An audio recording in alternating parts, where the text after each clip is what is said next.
कि नियम जो बनाए हैं वो गृहस्थों के लिए हैं, गृहस्थाश्रम में नियम है, और भक्ति में भजन में भगवान के भजन के लिए तो कोई नियम चलता नहीं है। वहां तो भगवान को जैसे भी भगवान कह रहे हैं कि तथापि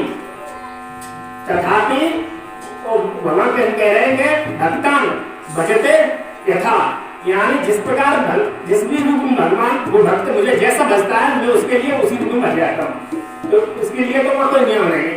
लेकिन फिर भी जैसे हम आप लोग हैं अभी प्रारंभिक क्रिया में चल रहे हैं, तो हम आपको तो मतलब पठन पाठन भी करना पड़ेगा, श्रद्धा भी करना पड़ेगा, पूजा पाठ भी मंदिरों में आना जाना पड़ेगा। क्यों करना पड़ेगा कि ये सारी क्रियाएं होती हैं अपने अंतःकरण को निर्मल और स्वच्छ बनाने के लिए, यानी मल विक्षेप आवरण हटाने के लिए। जब इस क्रिया को पार कर जाएंगे तब आगे ज्ञान वैराग्य में जाएंगे, और ज्ञान वैराग्य में जाएंगे तब फिर ज्ञान उसमें योग में चले जाएंगे, ज्ञान में चले जाएंगे।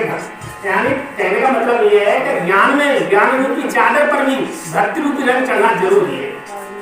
तो अभी जो हम आप हैं तो इस स्थिति में तो भगवान का भजन करना है। और लोग कही कि भगवान को किसी ने नहीं जाना, उसके मरण को किसी ने नहीं जाना।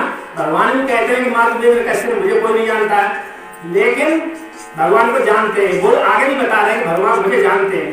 जैसे उन्होंने कहा केवट के बारे में मर्म में जाना, तो भगवान का मर्म भक्तों रहस्यम, भगवान का रहस्य तो केवल भक्त ही जानते, भक्ति के द्वारा ही जाना जा सकता है। जो भगवान भक्ति में मतलब भक्त और भगवान में कोई भेद नहीं रहता, अभेद हो जाते हैं वो। तो कहने का मतलब यह है कि भगवान कह रहे हैं कि भक्त्या तो अनन्या अहिमेवं विदो अर्जुन ज्ञान दुष्टुम ज्ञातुम च तत्वेन प्रवेष्टम परम तप। यानी वो कह रहे हैं कि अनन्य भक्ति के द्वारा, यानी मेरे अलावा कोई और दूसरा नहीं, ये नहीं कि आज मुझे पकड़ लिया कल दूसरे को परसों तीसरे को छोड़ते तो पूर्ण विश्वास और श्रद्धा के साथ अनन्य भाव से निरंतर जो मेरी भक्ति करता है वही मुझे देख सकता है, वही मुझे जान सकता है, वही मुझे प्राप्त कर सकता है।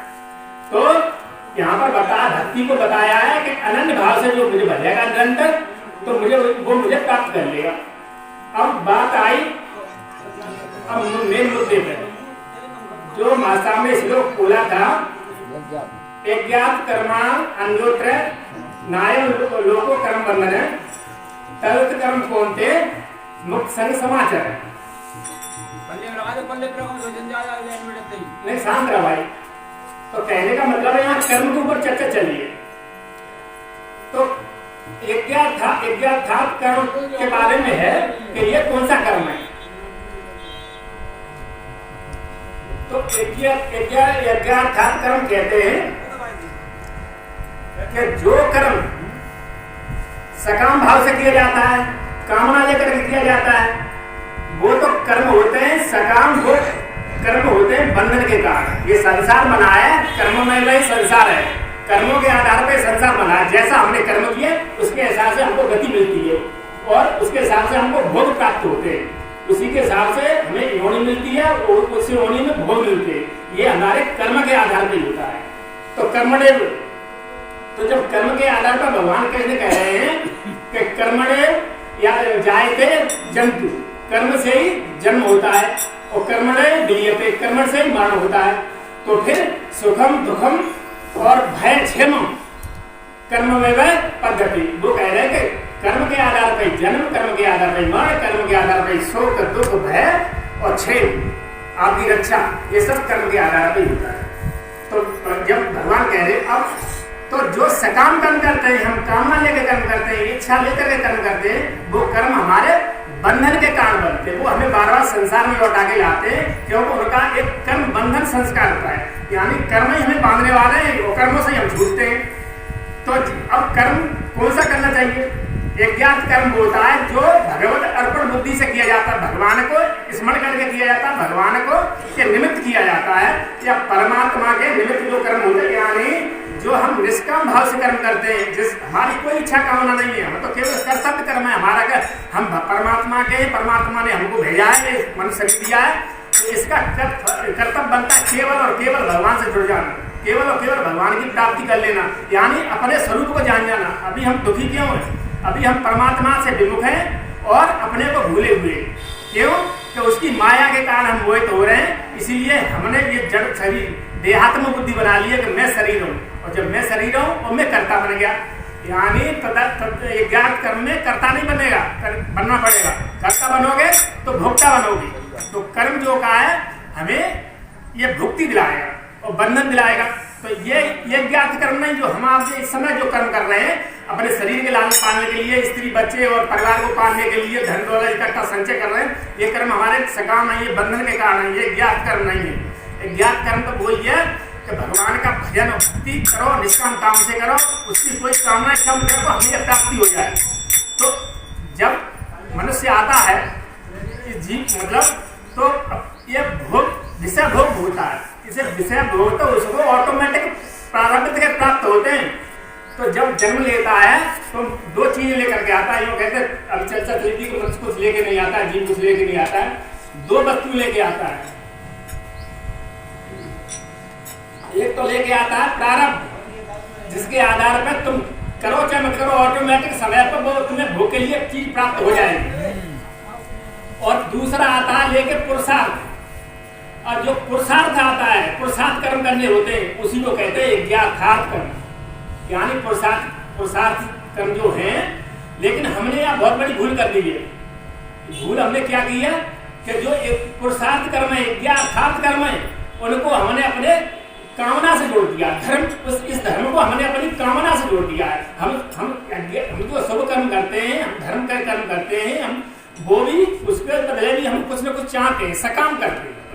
और जब हम सकाम करेंगे, कामना से युक्त करेंगे, तो वो कर्म फिर हमारे उसकी हमें फल प्राप्ति तो होगी, हमें स्वर्ग तक मिल जाएंगे, लेकिन हमारा शांति नहीं मिलेगी, हमें मुक्ति नहीं मिलेगी, हमारे मन को शांति प्राप्ति हो सकती है। ज्ञात कर्म जब करेंगे तभी हमारी मतलब मुक्ति होगी। तो कहने का मतलब युक्त है कर्म त्यक्त्वा, उसमें आई है भगवान कहते हैं कि युक्त है कर्म फल संग त्यक्त्वा, और फिर शांति मापलोक नैष्ठिकी में भगवान कह रहे हैं जो अनासक्त होकर के जो कर्म करता है वो नैष्ठिकी में शांति प्राप्त कर लेता है, यानी स्थायी, फिर उसे कभी शांति नहीं होती है, वो यानी वो मेरे परम पद को प्राप्त कर लेता है। और अयुक्त कर्म कारण फलेशक्तो निबद्धति, वो कह रहे हैं जो सकाम कर्म करता है उस वो तो फिर कर्म के बंधन में बंधता है, जो फल की इच्छा रखता है उसे तो लौट जाना पड़ेगा। तो यज्ञार्थात् कर्म, तो अब मैं बता रहा था पुरुषार्थ की बात, प्रारब्ध को भोग मिलेंगे।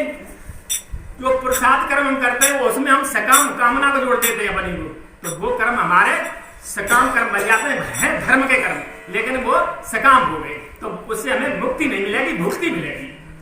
अब यहाँ पर हम भूल कर रहे हैं, मेरे कारण हमारा फंसने का संसार यही है। जैसे कि मैं बीमार पड़ा, मेरे पेट में दर्द हुआ, मेरी आंखों में दर्द हो रहा है, तो जब मैं डॉक्टर के पास गया तो डॉक्टर ने मुझे पूछा, मैंने बता दिया कि पेट में दर्द हो रहा है, मेरी आंख में दर्द हो रहा है। तो डॉक्टर ने मुझे पेट के लिए तो चूरन दे दिया, वो आंख के लिए मुझे ड्रॉप दे दी। और जब घर पे आया तो मैंने क्या किया, जो अब मैं पुरुषार्थ की प्रारब्ध की जो गलती कर रहे हैं ना, वो गलती कर बैठा। यानी जो डॉक्टर ने पेट का चूरन दिया था वो तो मैंने आके आंख में डाल लिया, और जो ड्रॉप दी थी वो पी ली मैंने। अब मेरी आंखों में दर्द तो पड़ गया, लाल पड़ गई, सूजन आ गई, और मैं दर्द के मार चिल्ला रहा हूँ। डॉक्टर के पास गया फिर भाग के, तो डॉक्टर ने पूछा, मैंने कहा दवा कैसी थी? डॉक्टर बोले कि आपने दवा का सेवन कैसे किया? मैंने बताया चूरन आंख में डाला और दवा पी। मैंने कहा आपने यही तो भूल कर दी, यही रोग का बढ़ने का कारण। तो हमारा संसार में ये फंसने का रोग का कारण यही है कि हम जिस काम के लिए आए, जो हमें करना चाहिए, वो भी हमने उल्टा कर दिया। यानी पुरुषार्थ काम जो है हमने, धर्मार्थ काम जो है हमने इससे सकाम से लगा दिया, सकामता से लगा दिया, इसलिए हमको इसमें बार बार आना पड़ा। अच्छा, और क्या है यज्ञार्थात् कर्म? कर्म करते हैं हम चार प्रकार के। पहला कर्म है हमारा कर्मनिष्ठ योग, यानी जो हम कर्म कर रहे हैं संसार में, सकाम कर रहे हैं, सकाम कर्मनिष्ठ योग हो गया। और दूसरा क्या होगा कि दूसरा आया हमारा भक्ति योग। तो हम भक्ति तो कर रहे हैं, लेकिन भक्ति भी हम कुछ न कुछ इच्छा लेकर के कर रहे हैं। और तीसरा आया ज्ञान योग कर्म।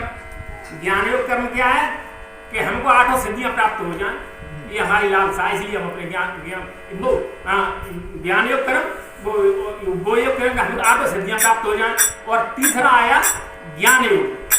ज्ञान योग में हम क्या कहते हैं कि हमको ज्ञान प्राप्त हो जाए और हम मुक्त हो जाए, मोक्ष को प्राप्त कर ले, ये रही हमारी सब कामनाएं। तो ये तो तीनों हमारे सकाम कर्म बन गए। अब यज्ञार्थात कर्म नहीं, ज्ञान योग जो हम आशा लेके कर रहे हैं, और ये और भक्ति और जो हम मतलब सकाम कर्म कर रहे हैं, ये सब तीनों हमारे आशा में बन गए। तो ये तो हमारे हो गए यज्ञार्थ, ये सांसारिक कर्म, लौकिक कर्म। और जब हम चौथे पे जाएंगे विशुद्ध योग, यानी विशुद्ध योग कहते हैं कि निष्काम कर्म, जो हमें कुछ नहीं चाहिए, हमें तो केवल हमारा संबंध परमात्मा से है, हमारा संसार एक जड़ से है नहीं, ये तो सब चीज नाशवान है, और मैं अविनाशी का होने का अविनाशी से जुड़ूंगा, इससे मेरा कोई लेना नहीं। मेरा कर्तव्य है, मैं आया हूँ तो मुझे भगवान का भजन भक्ति करनी है, मुझे अपने स्वरूप को जानना है, ब्रह्म स्वरूप को जानना है, क्या है वो संसार को जानना है। फिर मुझे इसमें लिप्त नहीं होना, लिपायमान नहीं होना है। जो लिपायमान नहीं होता है वो होता है निष्काम कर्म, और निष्काम कर्म ही यज्ञार्थात कर्म होता है। अब और समझिए कि जो हम आप कर्म करते हैं 4 प्रकार के होते हैं, धर्म 4 प्रकार का होता है। एक तो हुआ सार्वभौमिक धर्म।